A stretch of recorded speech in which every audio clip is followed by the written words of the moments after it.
I already interviewed Anna. If you could give us just Can we one. walk? Sure, of course. It's in Miami. We're supposed to look fit. So.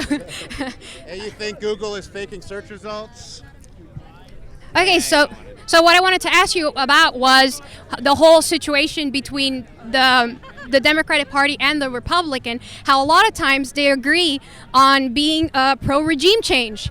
Like when we got Hillary Clinton, she was all, let's start a war with Russia and all that. So nowadays, when I look at the candidates, I just hear Tulsi Gabbard talking about that we should just stick to what we are. Let's not invade Iran. Let's not do Venezuela regime change. So I wanted to ask you, what do you think is up? Like, why is it that we can't have a little bit of variety in terms of foreign policy when it comes to regime change? I think, unfortunately, as always, the money rules. And so the defense contractors want war, the oil companies want war, and they're huge donors to the politicians, mainly Republicans, but also, unfortunately, a lot of Democrats.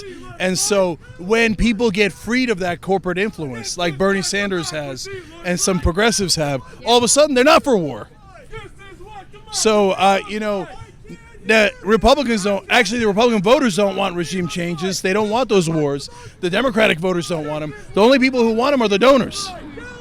And unfortunately, they control a huge majority of the politicians.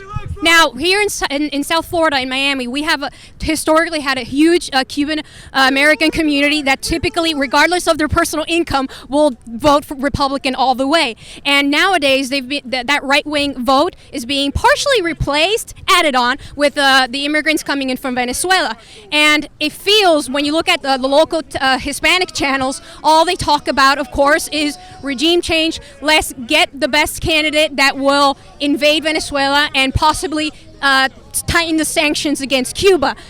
Do you think that sort of persuasion of the vote taking place in Spanish is possible to that it could just keep Florida Republican? I mean, as progressives, don't you think that we should have like a Spanish-speaking message to the community as well?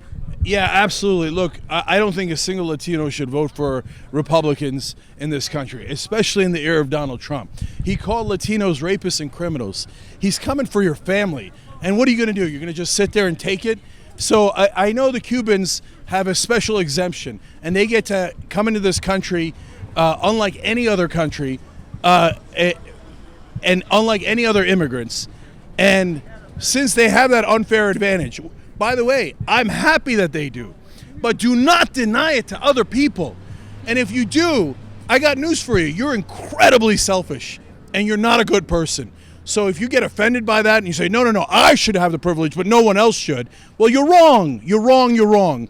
And so why do you blame in censorship? Okay. When they talk about socialism, every time that they're the right wing Trump supporters, they're always using Venezuela and Cuba as the bad example when there are just so many other countries that are capitalist and are a disaster.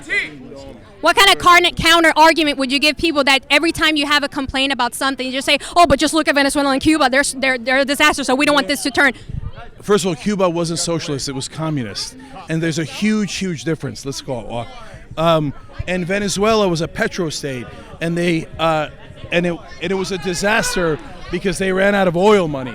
It wasn't about socialism. Now, at the same time, Maduro's a mess. And just because Maduro's a mess doesn't mean that Norway or Sweden doesn't work.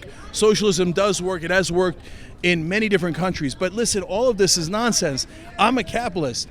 But what I believe is the same thing that democratic socialists believe. We believe that it should be a mixed economy. Most things should be private. But some things like the fire department and public health insurance should be public. That is not extreme. That is not communism. That's the same thing. That is decency for all average Americans. Why do you believe in censorship? And finally, when obviously Alice Jones people are persecuting you. These people that like the rabid Trump supporter base. A lot of times it just feels that they're talking about some sort of nationalism that really, in my opinion, does not correspond to the original document of the Constitution. Because, what type of patriotism, what type of identity, yes, America exists as a strong nation. It has wonderful values and we love it here. Otherwise, we're not leaving. But don't you think... But anyways, the thing is, I saw a woman, a Trump supporter, with a huge sign saying that she'd rather be an American than be a Democrat. Don't you think this country is really struggling with this whole divide between politics, where it's just the other side isn't just another political party, where it's the enemy? Do you think we could ever heal this great political divide? We actually can, but we got to win the war first. And so what I mean by that is, I'll explain. Yeah, no, political. So what I mean by that is, look, in reality, we're actually trying to help conservative voters. We're trying to help them with higher wages. We're trying to help them so that if their kids get sick, they get taken care of. We're trying to save the planet for their kids and grandkids and create millions of jobs. That actually does unite us. And they actually would be in favor of that if we could just get past their propaganda outlets like Fox News and all the other right-wing outlets. But in order to do that, we have to win the political war.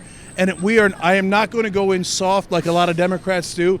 And please, yes, a centrist position. It's not the center of the country. It's the center of the donor class. The center of the country is actually deeply, deeply progressive. So if we fight for that, and we fight aggressively, but only politically, then we will win. And once we win, we will definitely reach out to the other side, because the point of what we're doing is not just to help people on the left. It's to help all Americans. Precisely. So you don't think we need to turn soft? You think we need to actually radicalize the base at the Democratic Party? For the first time in our lives, what we actually have to do is actually energize the base and say, you know what we're going to do? We're actually going to fight for you. They never fight for us. And then they are surprised when people don't show up to vote. If you fight for people, then they'll actually be motivated to come up and vote for you. It's not a radical idea. It's a very, very simple, fundamental idea. And one last question. How outraged do you feel, because I speak for myself as well, when you hear that people like Trump, they use arguments that were traditionally arguments of the left, like when they talk about liberty and helping the working class, when they steal our language, how do you think that we can take back those concepts? Look, that's what I mean by got to win the war first, because I'm not going to play patty cakes with these guys. What I'm going to do is say they're un-American, because they are. They don't understand the concept of this country. They don't understand that we actually believe in all publics, all citizens, and so they don't believe in our Constitution. They don't even believe in the rule of law. The guy. Yeah, that's okay. Thanks. Well, anyways, that was a great conversation here on the go, and he was literally taken away from us. But anyways, it was kind of sad that we had such a hard time here concentrating on our improvised questions when we really could have had a very informative conversation. I think it went well. You know, considering that all of these people have Donald goddamn Trump. He said make America great again. And guess what? Y'all thought he was racist, but he's not racist. Anyways, so besides the, obviously very impassionate crowd here, we're kind of struggling here with a security detail. But I think that it all went really great, that we were able to keep our calm and just talk about the issues that I keep insisting. They're not necessarily socialist issues. They're issues that relate to us, the citizens, the people, okay? Just because we want our citizens, our residents, that's a new addition, just because we want American residents to be taken care of, just because we want people to have access to an education, to be able to compete in a worldwide labor market that expects higher qualifications, does not make us communists. It just makes us humanists, because in the end, we want to improve people's lives. And I think that this whole conversation went really well, and I hope you guys enjoyed. See you later.